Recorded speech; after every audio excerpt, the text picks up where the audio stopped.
차명진 전 자유한국당 의원, 오영식 전 더불어민주당 의원, 그리고 백성문 변호사 나오셨습니다. 안녕하세요. 네, 안녕하세요. 안녕하세요. 네. 자, 지금 대담을 이어가겠는데 첫 번째 주제는 정상회담 얘기입니다. 중국은 북한과 혈맹이다. 북한이 쏜 미사일은 대륙간 탄도미사일이 아니고 중거리 미사일에 불과하다. 바로 중국과 러시아가 보란듯이 북한을 감싸고 있습니다. 우리로서는 참 아쉬운 내용인데 먼저 관련 영상부터 보고 이어가겠습니다. 국제사회가 좀 더 강도 높은 제재와 압박으로 북한으로 하여금 핵과 미사일의 추가 도발을 못하도록. Российская Федерация и Китайская Народная Республика выдвинули совместную инициативу, основанную на предложенных китайской стороной идеях двойного замораживания. 자, 차명기 전 의원님. 중국은 역시 북한 편이군요. 문재인 대통령과 정상회담을 하는 자리에서 북한은 우리 혈맹이다. 이런 단어를 쓰면서 두둔을 했는데 중국의 의도 뭘까요? 글쎄요, 이제 그 전에 우리나라 대통령이 예. 보수, 진보 상관없이 처음에 되면은 사실 동북아 질서에서 주도권을 좀 행사했으면 하는 바람. 그리고 북한과 어떻게 좀 잘 얘기해서 북한과 저 평화적인 교섭 이런 걸 통해서 북한의 핵무기가 어떻게 좀 자제되기를 바라는 그런 생각. 그래서 처음에 어떤 그런 구상을 발표해요. 그거는 박근혜 전 대통령도 마찬가지. 드레스덴 선언도 그렇고 이명박 대통령도 또 마찬가지입니다. 그런데 이제 이런 것들이 어떤 나중에 문제가 되냐면 사실은 북한으로 하여금 뒤로 도발과 핵무기를 개발하는 시간을 벌어주는데 이번에 문재인 대통령은 전 보수 정권들에 비해서는 오히려 더 정말로 북한과의 대화를 적극적으로 하고자 했으나 상당히 좀 상황이 문재인 대통령의 의도와는 별개로 사실은 이제 북한이 ICBM을 쏘고 또 중국이 이번에 북한과 우리는 혈맹이다라는 얘기를 함으로써 이러한 이제 대통령 초기의 그런 환상, 장밋빛 그런 청사진 이런 것들이 꼬인 거죠, 이렇게 그렇지 되면. 아니죠. 저는 그런 것들이 쉽게 포기되고 빨리 현실로 안착할 수 있는 오히려 저는 좋은 계기가 됐다 이렇게 봅니다. 그래서 문재인 대통령이 국내에서 특히 보수 진영의 어떤 우려를 불식시키듯이 바로 북한에 대해서 우리가 더 이상 이러면은 당신과 어떤 대화를 할 수가 없다라고 얘기하면서 실제 이제 북한의 어떤 거점을 타격하는 훈련까지 또 지시하고 이렇게 한 것입니다. 그래서 그런 일련의 과정을 보면은 지금 말씀하신 중국이 우리는 북한과 혈맹이다 이런 얘기를 한 것은 문재인 대통령이 보다 정치 현실주의로 나오게 하는 좀 중요한 계기가 되었던 것 같습니다. 오영식 전 의원님. 네. 중국으로 했지만 러시아는 그동안 우리한테 그래도 비교적 우호적이었다고 했는데 이 북한 문제만큼은 아주 대놓고 두둔을 하고 있어요. 그리고 문재인 대통령 말이 공허하게 들릴 정도로 이렇게 된다면 사실 대북 제재를 유엔 차원에서 굉장히 압박을 하고 있지만 중국도 그렇고 러시아도 그렇고 실효성이 떨어지는 거 아닙니까, 그럼? 일반 국민들도 대체로 인식하고 있다시피 이 한반도를 둘러싼 주변 사강의 전략적 입장들의 차이들이 크다는 걸 다시 한번 확인할 수 있었던 거죠. 특히 지금 한미일 공조체계로 공동성명까지 발표하지 않았습니까? 이러다 보니까 북한 문제를 두고 중국과 러시아, 이 소위 말하는 북중러의 이러한 부분들이 연대 내지는 협력 부분들이 다시 한번 명확하게 좀 확인되는. 그러니까 세 나라 대 세 나라가 뭔가 이렇게 전선을 정성하는 듯한 느낌도 좀 있어요. 근데 역으로 사실은 이렇게 지금 한반도 주변 정세와 관련국들의 이해가 전략적으로 부딪히고 있기 때문에도 더더군다나 이 한반도의 평화나 북핵 문제에 대해서 우리 대한민국 정부가 주도적으로 이 문제에 역할을 하고 풀어나갈 수 있어야 된다라고 하는 국민적 요구가 많은 거죠. 사실은 그동안 보수 정권 10여 년 가까운 동안 남북 간의 대치가 그야말로 극단적으로 치닫고 그 와중에서 핵실험과 미사일 발사가 연이어서 이루어지고 그럼에도 불구하고 남북 간의 일체의 접촉과 대화 어떠한 것도 없었지 않습니까? 예, 예. 새로 정부가 들어섰습니다. 그렇다면 이러한 엄중한 한반도 상황에 대해서 새로 선출된 대통령께서 분명한 입장을 밝히고 그것은 우리 국민들도 이제는 잘 인식하고 있다고 생각합니다. 이러한 북의 도발에는 아주 국제사회와 협력해서 단호하게 대처하면서도 이후 이 북핵 문제를 포함한 한반도 평화 문제는 대화 그리고 평화적인 방식을 통해서 풀어나가고 그러기 위해서 우리 한국 정부의 주도적인 역할을 이번에 정상외교라고 하는 국제외교적 틀에서 확인할 수 있었다는 것은 저는 매우 의미 있는 성과다 이렇게 보고 있습니다. 알겠습니다. 지금 두 분이 뭐 이런 여러 가지 분석 말씀해 주셨는데 백 변호사. 네. 이런 가운데 미국 언론에서는 만약에 미국이 북한을 선제 타격하고 북한이 방사 폭격으로 남한을 공격할 경우에 수도권에서 뭐 30만 명의 사상자가 물론 추정입니다만은 듣는 우리 입장에서는 섬뜩한 분석이거든요. 그러니까 지금 휴전선 인근에 있는 이 재래식 무기를 발표하게 되면 순식간에 말씀하셨던 것처럼 뭐 3만 명이라고 나오는 그런 언론도 있고 30만 명이라고 나오는 언론도 예, 있는데 예. 그 정도로 치명적인 타격을 받을 수밖에 없다. 그러니까 결국 그러니까 미국이 군사 행동을 하게 되면 거의 그에 대한 피해는 고스란히 이제 우리가 다 받을 수밖에 없다는 취지에 대한 내용인데요. 네. 사실 어떻게든 뭐 이런 그 군사적인 행동이 발발이 되는 건 막아야 되지 않겠습니까? 네, 지금 예. 이 두 분께서 말씀해 주셨지만 이번에 정상회담 문재인 대통령 첫 이제 다자 외교 실험 때였는데 보수적인 분들로부터도 굉장히 많이 환영을 예, 받았습니다. 예, 맞아요. 한미일 동맹 굉장히 좀 굳건히 예, 했다라는 취지로 굉장히 보수 쪽에서도 호평을 받았으나 한계도 분명히 확인한 것 같아요. 그러니까 중국과 러시아의 입장에 변화가 없으면 예. 북한의 뭐 핵 개발이나 지금 ICBM 발사나 이런 부분을 근본적으로 막을 방법이 없다는 걸 또 확인한 그런 그 어찌 보면 이 그 G20 회담이었다는 생각도 들거든요. 그러니까 지금 말씀하셨던 것처럼 어떤 방식으로든지 주도권을 우리나라가 이제 북한과의 관계에서 주도권을 좀 가지고 네. 대화로 나갈 수 있는 방법을 찾긴 찾아야죠. 근데 이제 북한이 지금 무언가 러시아와 중국을 믿을 수 있는 상황이 되면 북한이 이렇게 전향적으로 나올 가능성이 별로 없다라는 측면에서 이제 앞으로 이제 중국과 러시아와의 우리나라의 관계를 어떻게 해야 될지가 또 굉장히 중요한 그 내용이 됐다라는 또 그런 상황이 뭐 전개가 된 것 같습니다. 근데 알겠습니다. 제가 예, 예. 잠깐 영상 하나 저희가 준비했는데 그것부터 보고 좀 이어가겠습니다. 지금 사실은 북한이 굉장히 점점 더 위협적이 되고 있고 그걸 중국이 두둔하고 있는데 한국과 미국 입장에서는 그게 마땅치가 않거든요. 그래서 그런가요? 트럼프 미국 대통령이 문재인 대통령과 친한 척을 시진핑 주석 앞에서 아주 대놓고 했는데 저희가 영상으로 한번 준비했습니다.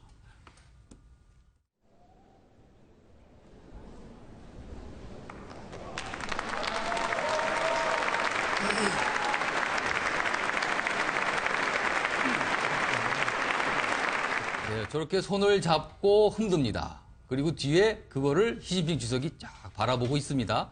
저거는 아무래도 일부러 했다는 느낌밖에 안 드는데 그리고 또 뒤를 돌아봅니다. 봤지? 뭐 하는 이런 느낌이 좀 있어요, 사실은.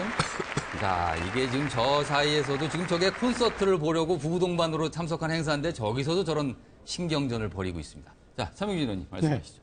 그 저기서 이제 아마 어떤 화면에서는 이 악수하는 두 분이 악수하는 장면을 본 시진핑의 표정을 영상에 담은 경우도 있어요. 시진핑이 그 장면을 보면서 상당히 좀 뭔가 좀 감정이 섞인 그런 표정이었었는데 뭐 그다지 유쾌하진 않은 것 같아요. 네, 저 장면이 상당히 중요합니다. 어떤 지금 나오고 있네요. 표정이 뭐 웃고는 있으나 웃는 게 아닌 표정인 것 같아요. 동북아 질서에서 한미일이 굳건히 동맹을 가질수록 저는 사실은 동북아 질서에서 위험의 가능성은 더 없어진다고 봅니다. 그러니까 지금 뉴욕타임즈의 한반도 전쟁 가상 시나리오 이런 것도 사실은 제가 볼 때는 별로 바람직한 보도는 아닌데 예. 지금 사실 어느 국가의 수장이건 간에 자기네 국력을 총체적으로 소모해서 자기의 자멸을 초래하는 전쟁을 한다? 그런 경우는 한 번도 없었어요, 역사적으로. 하다가 져가지고 망하는 히틀러 같은 경우는 그렇죠, 있지만 그렇죠. 적어도 자기네 국력이 이미 딱 봤을 때 이 수치상으로 다 나오는 겁니다, 기술적으로. 예, 우리가 지금 현재 전쟁을 도발했을 경우에 얼마나 피해를 입겠다. 그런 측면에서 북한은 저는 이런 생각해요. 절대 이 우발적인 그런 경우가 아닌 경우는 예. 전쟁을 도발할 수 없습니다. 다만 지금 북한에서 지금 핵무기를 개발하는 이유는 뭐냐면 현재 그들이 내부에서 체제가 불안하기 때문에 그 불안한 체제로 인해서 어떤 그 위협이 있을 때 예, 예.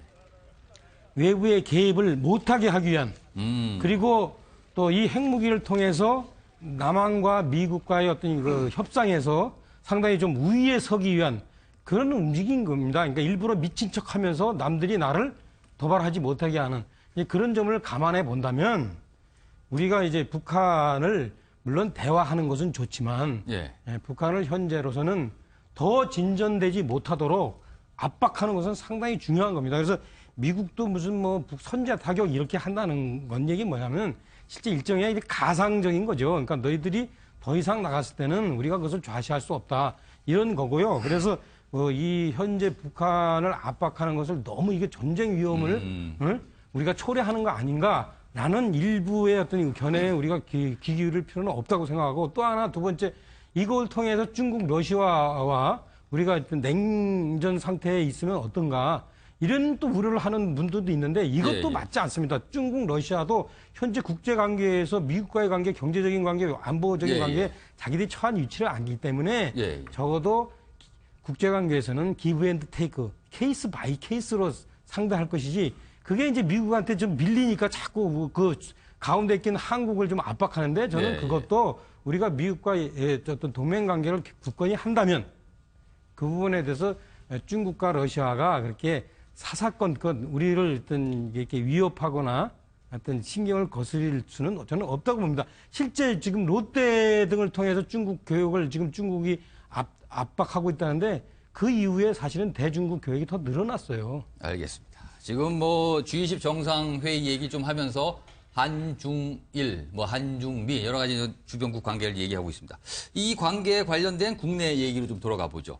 사실 문재인 대통령과 관련된 거라면은 특히 외교안보 문제에서 야당은 목청을 높여서 비판을 해왔습니다. 그런데 백 변호사, 네. 어쩐 일인지 이번에는 야당이 칭찬을 다 했어요. 이번에는 제가 아까 말씀드렸죠. 이번에 보수 언론도 마찬가지고 예. 보수 야당에서도 이번에 문재인 대통령의 외교적인 성과를 칭찬을 많이 하고 있는데 그 이유는 그러니까 사실 문재인 대통령 후보 시절에 가장 많이 공격당했던 게 대북관, 예. 그러니까 안보 문제, 그리고 한미 동맹이 좀 허술해지는 것 아니냐, 뭐 이런 류의 비난이 굉장히 많이 있었는데 이번에 처음이죠. 한미일 3국이 공동 성명을 발표하고 그러니까 소위 말하는 전선을 굳건히 했다라는 측면에서는 굉장히 큰 성과가 있었다라고 이제 평가를 하는 건데 그게 지금 자유한국당도 그렇고 바른정당도 그렇고 항상 이제 한미 관계 동맹을 뭐 굳건히 해야 된다, 한미일 동맹 제대로 해야 된다라는 얘기를 해왔는데 그걸 했잖아요. 그러니까 칭찬해야죠. 이 상황에서는 비난할 게 없는 거기 때문에 알겠습니다. 보수 야당 쪽에서도 전부 이번에는 칭찬하고 있는 겁니다. 실제 뭐라고 칭찬하는지 저희가 영상으로 준비했는데 한번 들어보겠습니다. 이번 G20 정상회의에서 한미일 3국 정상들이 평화적 방식에 의한 목표 도달에 합의했다는 것은 큰 진전이라 할 것이다. 이번 3국 공동성명을 기점으로 한반도 비핵화와 평화체제 정착을 향한 추가적인 성과들이 계속 이어질 것을 기대한다. 북한에 대한 환상을 버리고 강력한 한미일 공조의 바탕을 둔 국가안보 우선의 대북 정책을 견지하는 한 아낌없는 지지와 응원을 보낼 것입니다.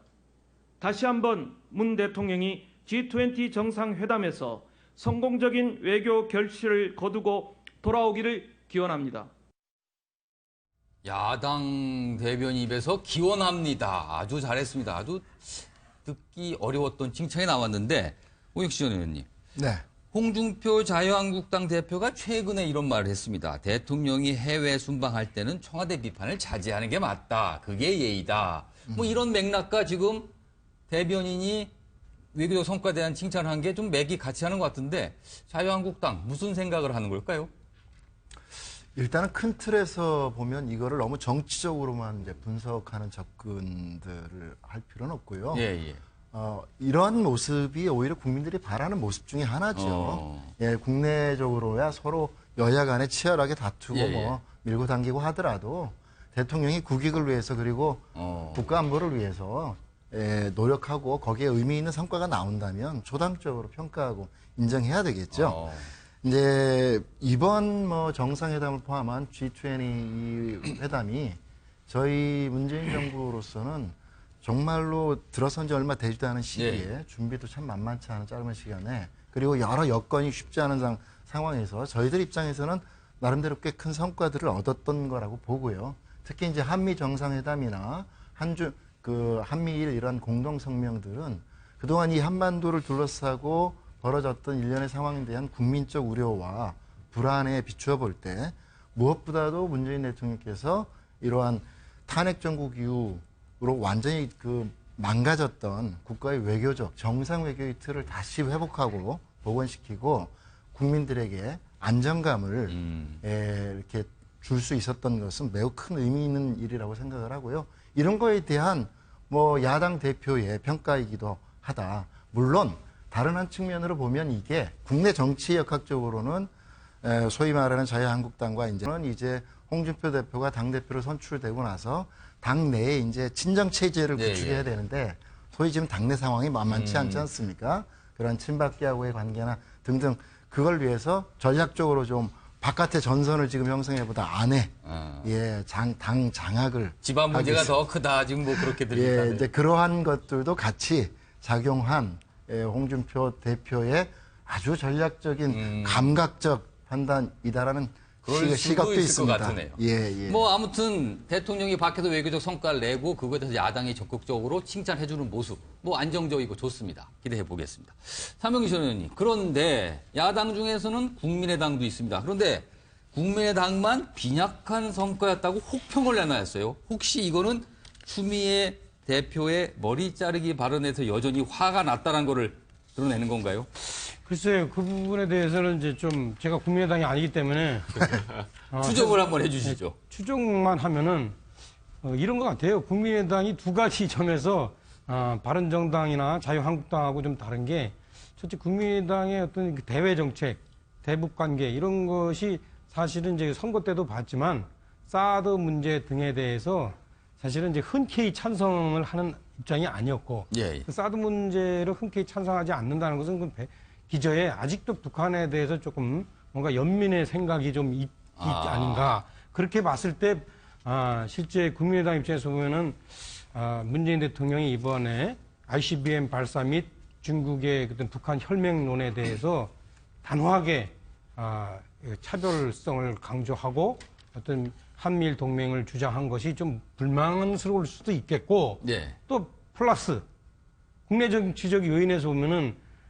그야말로 국민의당 지도부 그러니까 머리를 잘라내려는 추미애 더민주당 뭐 대표의 발언에 대해서 미필적 고의랄까지 또 추가했어요. 그렇죠. 예.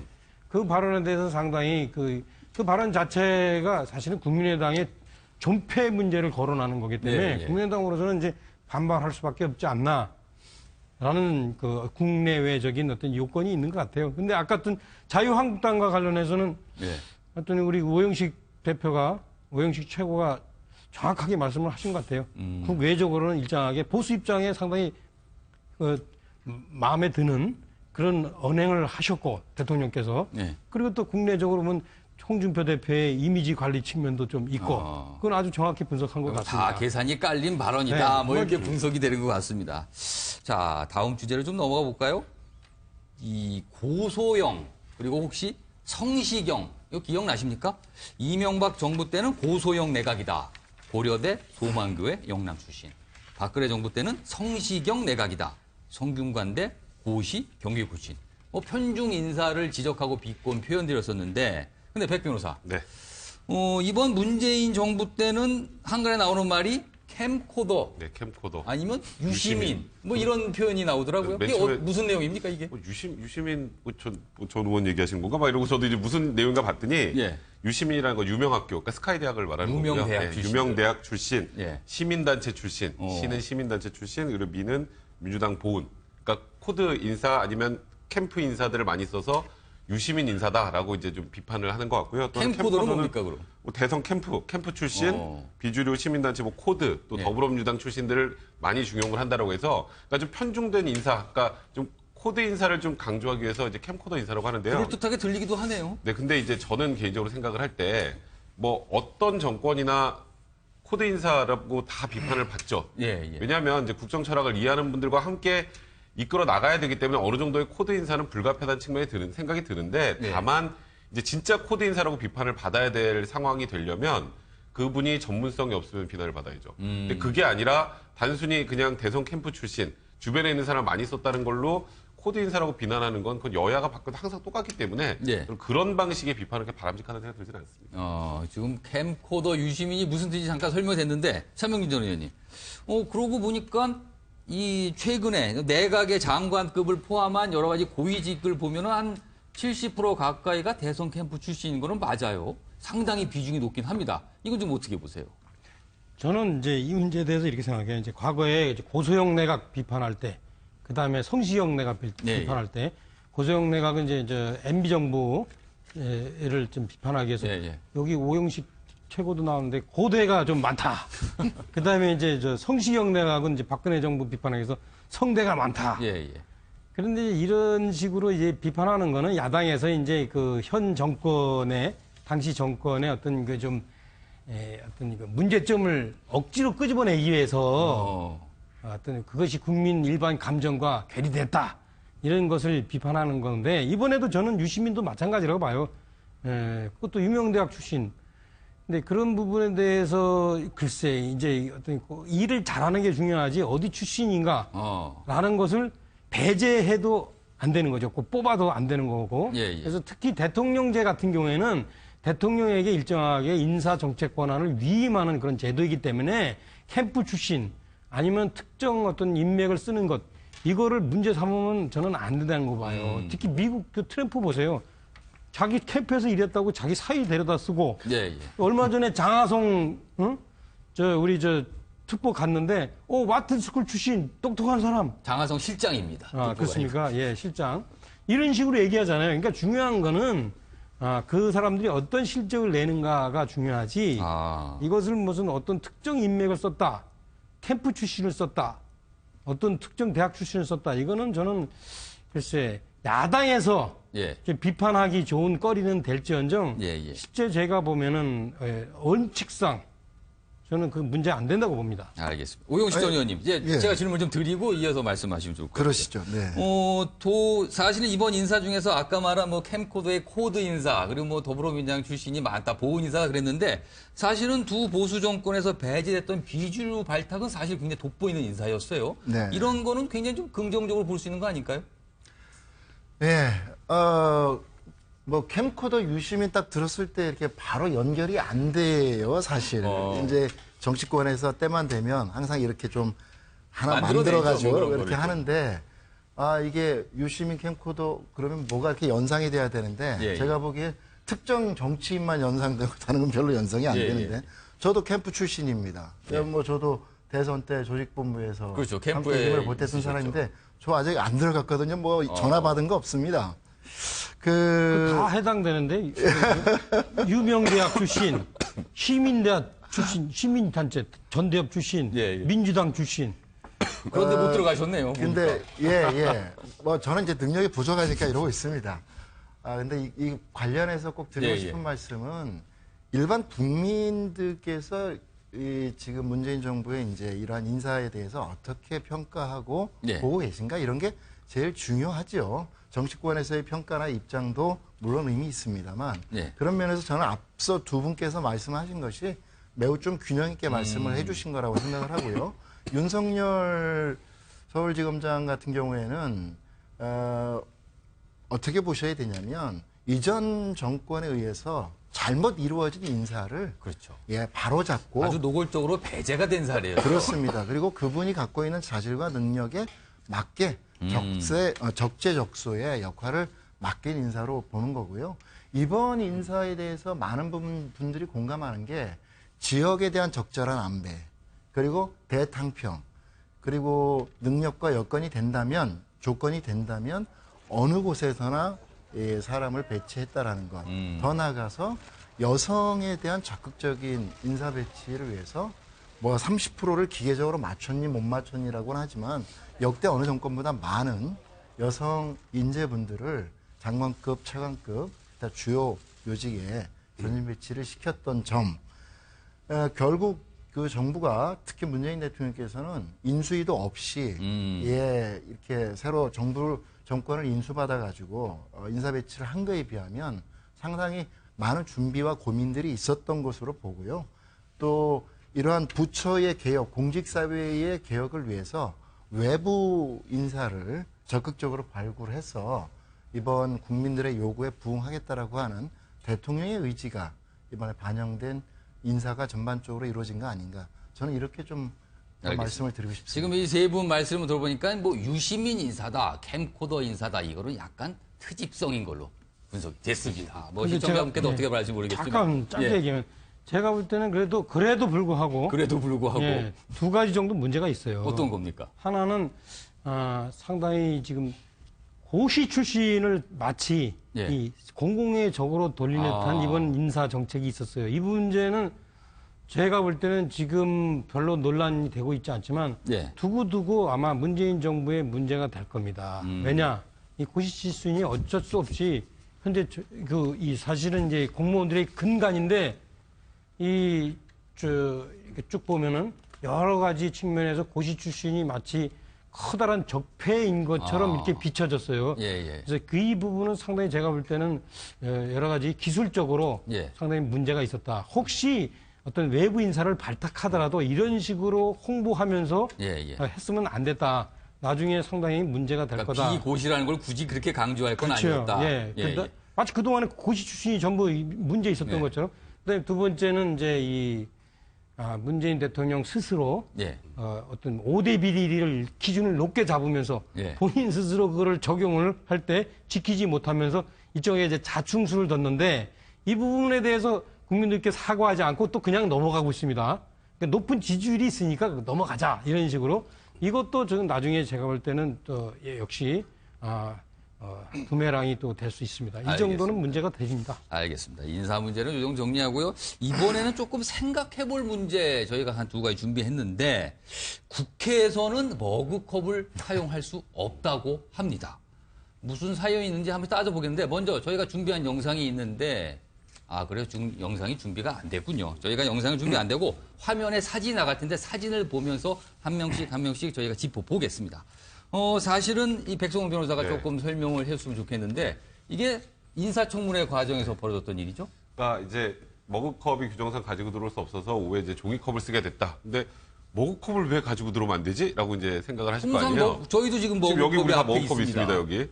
저희 종이컵 아니죠. 근데 국회법에 보면 회의 진행에 방해가 되는 물건을 반입하면 안 된다고 규정이 돼 있어요. 그러니까 머그컵이 안 된다고 규정이 되는 게 아니라 회의 진행에 방해가 되는 물건은 들어오면 안 된다. 머그컵이 진행에 방해가 된다? 머그컵이 왜 방해가 될까요? 왜 그런 겁니까? 머그컵 던지면 아프잖아요. 다치잖아요. 던진다. 위험한 물건으로 변할 수 있기 때문에 그것 때문에 머그컵을 이제 국회 이런 인사청문회 과정에서 가지고 들어오면 안 된다는 건데요. 그러니까 저는 이거는 좀 이제 해석을 좀 바꿔야 되지 않을까 싶네요. 그러니까 그동안 국회가 옛날에 그 동물국회라 그래서 이제 워낙 또 많이들 싸우셔가지고 그런 것 때문에 이런 게 위험한 물건이 돼서 돌변해서 문제가 생길 수 있다라고 생각해서 지금 반입을 금지하는 것 같은데 뭐 국회도 이제는 좀 수준이 높아져야 되지 않겠습니까? 머그컵 가지고 이게 위험한 물건에 대해서 반입이 안 된다는 건 좀 약간 지금 현재는 좀 약간 넌센스가 아니에요. 오익시 전 의원님, 이게 던지니까 위험하다. 그럼 던지는 거 치면은 뭐 머그컵만 위험한 게 아니라 뭐 볼펜이고 뭐고 약간 좀 무거운 물건은 다 위험할 텐데 과거 국회에서 어떤 전례가 있었기 때문에 그렇다고요? 네. 뭐 저나 또 우리 차명진 의원님이나 이제 원내 생활을 해봤던 분인데 사람인데. 이번에 이렇게 좀 해프닝 같이 이루어진 이거 같은 경우에는 어떤 국회법 148조에 담겨 있는 국회의 좀 부끄러운 내지는 좀 어두운 역사의 어떤 흑역사가 있습니까? 사실은 이제 국회의 토론 문화나 또 국회의 의원민주주의가 아주 확고하게 이렇게 정립되지 않았던 시기라고도 볼 수 있는데요. 50년대, 60년대에는 국회에서 이러한 법안이나 예산 심의 과정에서 의원들의 이러한 이렇게 논쟁이 도를 넘어서 이게 그냥 뭐 이러한 그 당시 있었던 잿더리부터 해서 이러한 명패 자 이런 것들을 집어던지고 했던 그래서 그것이 문제가 되고 사단을 일으켰었던 역사적 기록들이 있습니다. 그래서 이러한 일들이 좀 반복되니까 이것을 국회법에서 아예 관련돼서 그렇게 오용될 수 있는 물건 자체를 반입을 못하게 하는 규정을 좀 만들었던 게. 잿더리라고 말씀하시니까 딱 머그컵이 떠오르긴 하네요. 네네. 그래서 잿더리도 처음에는 이렇게 유리 네, 재질로 되어 있던 잿더리인데 너무 위험하니까 예. 처음에는 그거를 또 양은 잿더리로 바꿨다가 예. 그러다가 이제 70년대 들어오면서 예. 아예 이제 국회 본회의장이나 이제 회의장에서 금연을 이제 규정하면서 잿더리는 자연스럽게 없어졌는데 이 머그컵 문제는 또 최근까지도 문제가 있었었어요. 사실은 96년도에 예, 예. 사실은 지금 자유한국당 대표 맡고 계신 이게 이제 정 대표하고 관계된 일인데 원내대표 맡고 계신 정 원내대표하고도 관계된 일인데 그때 이 여야 간의 논쟁 끝에 이렇게 머그컵이 문제가 됐었던 사건이 있었습니다. 그래서 그 뒤부터는 상임위원회에서 머그컵 사용을 내부적으로 금지시키고 국회법의 규정에 머그컵이 안 된다 이렇게 되어 있는 건 아니지만 해석상 그래서 그 다음부터는 이렇게 물병하고 종이컵을 사용하도록 이렇게 해왔던 게 현실인데 말씀하신 것처럼 이제는 국회 선진화법도 도입되어 있고 또 국민들의 눈높이를 보나 또 국회의 또 위신을 보더라도 이 관련법을 좀 현실에 맞게 재개정하고 국회의 이런 자율적이고 민주적인 운영 속에서 이러한 문제들이 풀려야 되는 거 아닌가 싶습니다. 짧게 조금만 좀 말씀드리면요. 사실 저는 이 머그컵 이게 좀 이슈가 되는 게 더 그랬던 게 환경부 장관 후보자 얘기잖아요. 그렇죠. 머그컵 왜 요즘에 많이 쓰나요? 그 일회용컵 많이 쓰면 환경이 안 좋다 그래서 머그컵을 쓰자고 하는데 그런 환경부 장관 후보자의 인사청문회 과정에서 머그컵이 아니라 종이컵이 들어왔다는 게 굉장히 좀 아이러니하다. 그러니까 오전 청문회 때는 머그컵을 썼는데 오후에 때는 종이로 바꾸니까 누군가 얘기를 한 거죠. 갖고 가면 안 된다고. 위험한 물건이다 이렇게 된 건데. 차명 기자는 네. 이게 있잖아요. 이렇습니다. 역시 국회의원도 사람이기 때문에 일정하게 이제 이 사람을 좀 못 믿는 측면이 있죠. 과거의 행적을 보면. 그래서 우리나라는 좀 빨리 변하기 때문에 제가 볼 때 다음 국회쯤 되면은 아마 이런 규정이 풀리지 않을까 이렇게 생각을 하는데 영국 같은 경우에는 저 의회에서 회의하다 말고 바깥으로 나와서 결투해서 사람이 죽는 일도 생겼어요. 그래서 그런 그 영국 그 당시에 의회에 들어갈 때 무장을 못하게 되도록 그 당시만 해도 그 일반적으로 칼을 차고 다니는 것이 그 사회적인 어떤 통례였는데 그런 것들이 이제 오랜 전통이 지나면서 이제 없어지는 거죠. 마찬가지로 아까 말씀하신 그런 잿더리가 던져지는 그런 현장, 저도 그 옆에 있었는데 그게 사람인 이상 어쩔 수 없는 거예요. 그런데 이제 그래도 화가 난다고 그걸 던지면 안 되는 거 아닙니까, 그거를? 안 되는데 아까도 제가 계속 몇 번 얘기해요. 국회의원도 사람이다. 하다 보면 그렇게 된다. 그래서 그것을 고치는 방법은 전통, 관습 이거밖에 없다. 근데 우리나라는 빨리 바뀌기 때문에 아마 다음번 국회쯤이면 이런 규정이 없어질 수 있을 것 같다. 알겠습니다. 이런 생각이 듭니다. 지금 또 한 가지 생각해 볼 문제가 있는데 이것도 역시 국회에서 벌어졌습니다. 유영민 미래창조과학부 장관 후보자 청문회에서 난데없이 외제차 논란이 있었거든요. 요거는 저희가 영상을 좀 준비를 하려고 했지만 역시 이것도 좀 사진으로 보고 대체를 하겠습니다. 사실은 이거를 잠깐 좀 설명을 드리면 유영민 후보자가 청문회 과정에서 여러 가지 얘기를 하다가 일부 의원들이 외제차를 2대를 소유하고 있다는 부분을 지적을 했어요. 그거에 대해서 이 유영민 후보자가 국민 정서상 맞지 않다고 사과를 했습니다. 그러자 다른 의원이 그게 어떻게 사과할 문제냐 그러면서 우리나라에 굴러다니고 있는 외제차가 무려 700만 대. 엄청난 숫자가 있는데 그러면 그 사람들은 다 뭐냐? 왜 그런 걸 갖고 사과를 하냐고 또 오히려 거꾸로 질타한 거거든요. 자, 백승호 변호사. 이 상황을 좀 어떻게 이해해야 되는 겁니까? 자유한국당 의원이 먼저 그 부분을 지적해서 송구스럽다 사과를 하고 그리고 다시 이제 강효상 의원이 또 자유한국당 의원이 아니 그걸 왜 사과를 하느냐 해서 굉장히 논란이 됐던 건데요.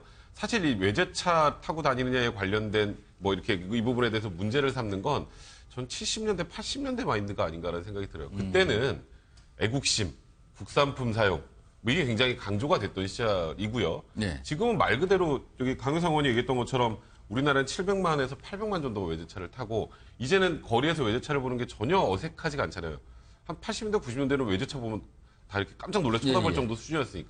그러니까 지금은 이제 이거를 뭐 사치품이다 이렇게 바라볼 단계는 아닌 것 같고요. 그래서 그런 부분을 애시당초 처음 지적한 게 저는 좀 잘못됐다는 생각이 들고, 그러니까 저는 인사청문회가 미래창조과학부 장관 후보자 본인과 부인이 외제차를 타는 게 미래창조과학과 무슨 상관이 있나요? 그러니까 좀 상관 있는 걸 가지고 문제를 삼고 상관 있는 걸 가지고 질의를 하고 그래야 그게 제대로 된 검증이 아니겠습니까? 이거는 검증이 아니라 코미디죠. 좀 그런 생각이 좀. 오혁 씨는 그 이 외제차 소동에 대해서 좀 어떻게 보세요? 저는 뭐 백 변호사님 말씀에 전적으로 공감하죠. 사실 이 장관 후보자 인사청문회는 국민들이 장관으로서의 자질, 업무 수행 능력 등등 정책 이런 부분들에 대해서 관심 있게 지켜보고 있는 청문회인데 예. 글쎄요, 이번에 이 외제차 가지고 저 개인적으로는 외제차 타는 걸 선호하는 사람이 아닙니다만 예. 그러나 지금 시대에 외제차를 가지고 청문회에서 장관 후보의 자질을 위한 질의를 하고 또 거기에 답변도 이렇게 하는 것도 이게 지켜보는 국민들 입장에서 보면 그러니까 어떤 청문위원은 그러면 질타를 하고 어떤 의원은 예, 왜 또 그렇죠. 그걸 사과를 안 하고 또 질타를 하고 이렇게 됐어요. 이렇게 청문회가 진행되면 이거는 시대의 흐름하고도 맞지 않고요. 또 이렇게 청문회를 진행하면서 시간 낭비를 하니까 자꾸 청문회가 무슨 여야 정쟁의 장이다. 또 청문회가 뭐가 필요 있냐. 이런 이야기들이 계속 또 나오는 원인 중에 하나를 제공하는 게 아닌가 싶습니다. 그래서 이번에 이 해프닝은 다시 한번 의원들께서 깊이 좀 사리해서 청문회가 좀 더 내용 있고 국민들에게 올바른 판단과 여론을 좀 가질 수 있도록 하는 기회의 장으로 만들어 나가겠다는 그러한 전개로 만들어야 되지 않을까 생각합니다. 차명희 전 의원님, 왜 청문회에서 이런 질문이 나옵니까? 어떻게 보세요? 청문 옛날에 인사청문회 이런 거 좀 참여해 보셨으니까. 아, 저도 이런 질문 한 적 있어요. 그 우리나라 해외 공간에서 예. 그 공관용 공식 차를 쓰는데 예. 당시 이제 H 한국 예. 제 차를 안 쓰고 일제 도요타 차를 그 썼길래 왜 당신들 그거 쓰느냐 빨리 바꿔라 그랬더니 예 그러지 않아도 지금 바꾸려고 그럽니다. 그랬는데 예, 이게 이제 시장이 무조건적으로 이제 그런 게 아니라 어쩔 수 없이 이제 그런 측면이 있어요. 애국심 마케팅. 단 저는 이제 지금 이 해당되는 우리나라 H 자동차에서 그만큼 사회 기여를 좀 많이 했으면 좋겠어요. 알겠습니다. 지금 저희가 숨가국의 여러 가지 주제를 좀 다뤄봤는데 오늘 준비한 내용은 여기까지고요. 시청해주신 여러분 고맙습니다.